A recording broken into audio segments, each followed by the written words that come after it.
This behavior is a growing problem, receiving national attention in newspapers, on morning shows, news broadcasts, and, of course, the internet. It's happening all over the country. I believe that if the government wanted to, they can totally crack down and stop any form of internet sites, internet sexting, stuff like that in the United States, if not the world. I mean, if we can track people on their phones and conversations, I don't know why we can't tap into their internet. A photo shared between two people can quickly become a viral phenomenon. We have seen this happen with various celebrity photos and sex videos over the past few years. Photos and videos sent privately can easily be shared with others. I don't think that they're meant to be ways for us to talk dirty and have cyber sex and text. I think these are ways for us to communicate and network, but I think that a lot of people are taking advantage of it. I was looking for a random chat room that was compatible with my phone, and I found one. And within the first 20 minutes that I was on it, I had 10 requests all from guys that wanted to be my friend. And I'd go on their profile, and every single one of them had a little tag on it that said something along the lines of 100% good at sex and looking for sex and things like that. If I get a phone, all I have to do is take a picture and send it. You can access people's Facebooks that has pictures of them on a daily basis. They think that they're at home on their computer and they're in the privacy of their own home. They think that's where it stops. They think the conversation, say it's dirty, is between only them and the other person, and that a lot of times is not the case, which is scary. 51% of teen girls cite pressure from guys as a reason to send explicit messages, while only 18% of teen boys say so. I believe sexting, if not in almost every case, leads to blackmail. As a man, personally myself, getting these messages, sending these messages, I know what the consequence that.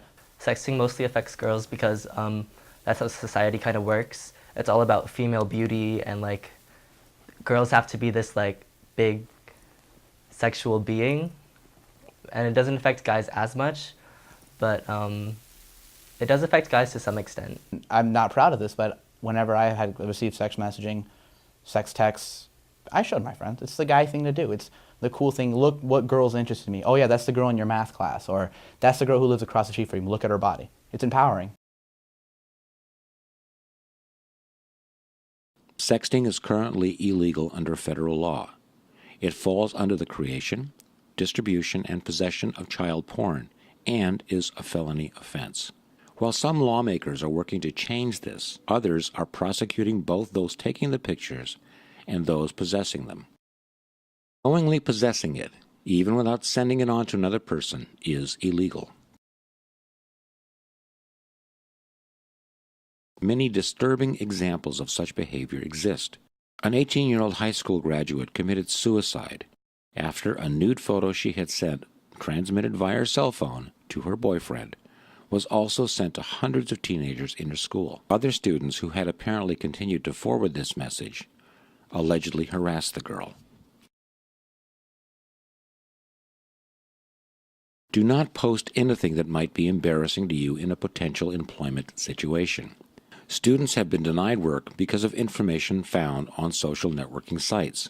I believe it's a huge waste of time. It takes up so much time that people could be using to practice for careers. Students are being turned down by employers for jobs, internships, and even interviews because of the information employers are finding out about students on their social networking accounts. Compromising and inappropriate pictures, statements, or other information on social networking accounts can hurt students' chances to gain or even be considered for employment. Employers take the images that students are portraying on social networking sites very seriously as a reflection of their personal character.